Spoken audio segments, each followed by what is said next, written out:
আসসালামু আলাইকুম রহমতুল্লাহ বারকাত। দেখুন, একটি গ্রামীণ রাস্তা, আসলে খুব অপরূপ সৌন্দর্য। যে আমাদের গ্রামের দিন জায়গায় আসলে যে বিল বলা হয়, আসলে খুব সুন্দর লাগে। রাস্তা দুই ধারেই পানি থই থই করতেছে, এমনকি দুনছে আমাদের এলাকার গ্রামের মেঠোপথ। খুবই ভালো লাগে, অসাধারণ একটি দৃশ্য। গ্রামীণ আকাশটাও মেঘলা মেঘলা ভাব, খুব ভালো লাগতেছে।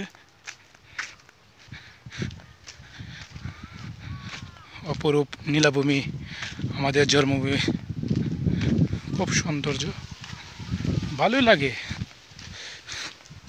সবুজে ঘেরা আমাদের এই বাংলাদেশ, অপরূপ সৌন্দর্য।